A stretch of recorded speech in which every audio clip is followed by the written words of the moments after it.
Meus queridos colegas da FADERS, eu queria, em primeiro lugar, agradecer a oportunidade, mesmo que em vídeo, tá dialogando um pouquinho com vocês, parabenizar aí por tudo que a FADERS tem feito, por tudo que a FADERS tem construído ao longo desses últimos anos. Reflexo disso é o que expressa hoje a proposta de Lei Gaúcha da Acessibilidade e de Inclusão, que é um projeto de lei extraordinário no ponto de vista dos avanços das políticas públicas e que tem na FADERS um protagonismo extremamente importante. Ao passo que a lei garante mais direitos às pessoas com deficiência e, ao mesmo tempo, ela traz novas atribuições à FADERS. Certamente, após a aprovação desta proposta de lei, a FADERS terá aí grandes desafios no âmbito da estrutura do Estado do Rio Grande do Sul.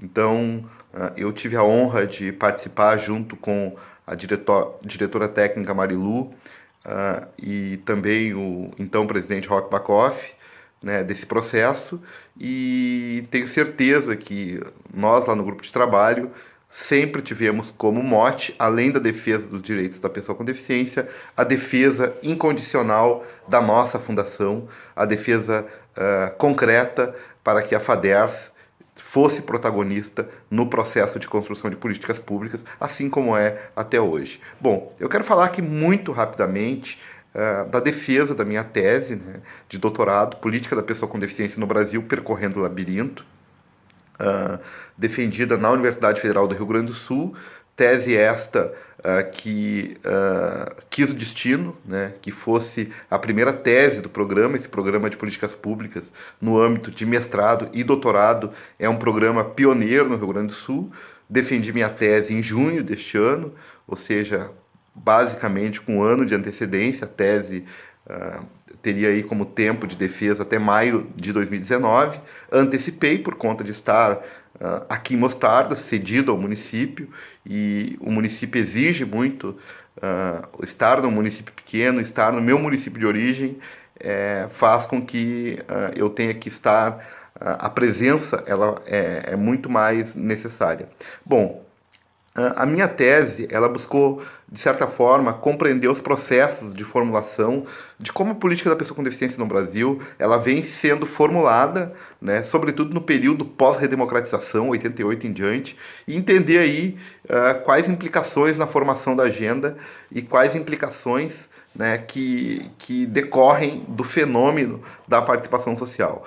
Nesse sentido, eu analisei e examinei diferentes mecanismos, instituições e atores que operam na formulação da agenda, né, dessa política pública e, de certa forma, considerando aí o papel dos conselhos, o papel das instituições nestas questões. Bom, foi uma pesquisa quali quantitativa, uma pesquisa bastante bibliográfica e documental. Houveram algumas entrevistas com militantes do movimento das pessoas com deficiência, alguns conhecidos nossos, como o Adilson Cordassoli, o Moisés Bauer, a Mirella Prosdóximo, que foi secretária dos Direitos da Pessoa com Deficiência de Curitiba.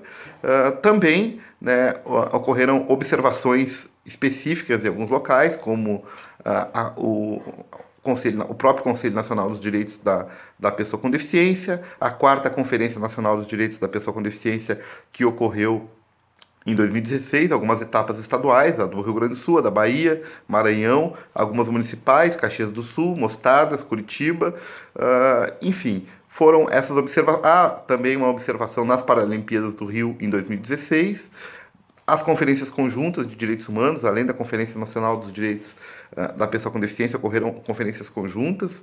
Enfim, foram ações que me ajudaram a tentar responder uma questão. O que importa saber para pensar as políticas para a pessoa com deficiência no Brasil? Bom, nesse sentido, eu trabalhei na perspectiva de, primeiro, entender o movimento das pessoas com deficiência, segundo, entender os indicadores de deficiência. Então, a minha tese é repleta de dados e informações sobre pessoas com deficiência, entender os modelos de deficiência, entender o panorama dos organismos internacionais, a acessibilidade como política pública, como o marco legal se transforma. Então, na tese, tem várias informações sobre o marco legal e as políticas públicas na prática dos órgãos gestores. E o que eu queria dizer para vocês, essa tese foi construída obviamente que na universidade, mas a grande questão dessa tese foi as práticas que eu desenvolvi na FADERS, que eu desenvolvi com cada um e cada uma de vocês, sobretudo lá no Centro Abrigado Zona Norte, que eu tenho um carinho gigantesco. Então, não é uma tese do Jorge Amaro, é uma tese da FADERS,